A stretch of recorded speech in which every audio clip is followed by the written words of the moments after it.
دیکھیں آدم علیہ السلام نے دانا کھایا، چاہے بھولے سے کھایا، وَلَقَدْ عَاهِدْنَا آدَمَ مِن قَبْلُ فَنَسِيَ وَلَمْ نَجِدْ لَهُ عَزْمًا، کہ ہم نے پہلے، اللہ تعالیٰ نے ارشاد فرمایا کہ ہم نے اس سے پہلے آدم سے عہد لیا تھا تو وہ بھول گئے. یعنی یہ بھول گئے کہ جو، یعنی اس میں آتا ہے، تفاسیر میں آتا ہے کہ جہاں گندم کا درخت لگا ہوا تھا وہاں چند پیڑ اور بھی تھے، تو آپ یہ بھول گئے کہ یہ کون سا والا منع کیا ہے. تو آپ نے پھر اجتہاد کیا کہ یہ والا نہیں ہوگا، یہ والا ہوگا میرا خیال ہے. تو آپ نے وہ دانا چکھ لیا، شیطان نے جو لا کے دیا آپ کو.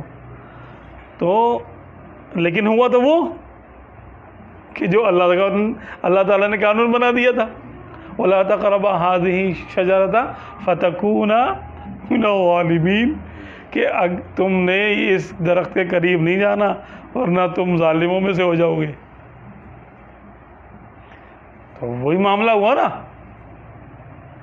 کہ ان کو ظلمت، یعنی یہ دنیا اندھیر نگری ہے، جنت روشن ہے، تو پھر تم اندھیرے والوں میں سے ہو جاؤ گے.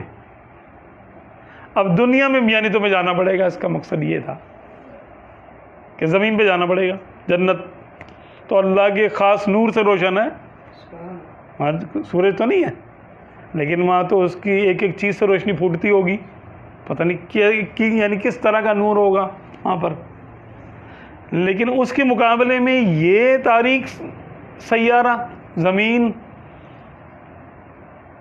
یہ تو قید خانہ ہی ہے نا اس کے مقابلے میں، جنت کے مقابلے میں. جنت کے مقابلے میں تو یہ مظلمہ ہے، ٹھیک ہے، یہ ظلم کی جگہ ہے، یعنی ظلم مانا اندھیرا. تو پھر تم اندھیرے والوں میں سے ہو جاؤ گے.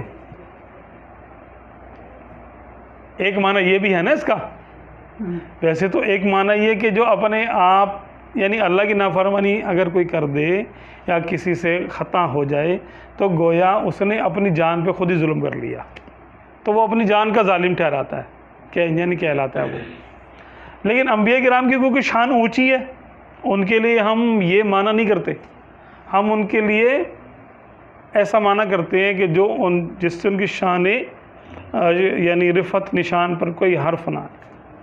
تو ہم با ادب لوگ ہیں الحمدللہ. تو ہم یہ کہتے ہیں کہ پھر آپ، اے میرے پیارے آدم اور حوا، پھر تم دونوں کو جو نا اندھیرے میں جانا پڑے گا، پھر یعنی جنت سے نکلنا پڑ جائے گا. تو وہ بھول گئے، تو جنت سے ان کو نکلنا پڑ گیا نا، یہاں آ گئے.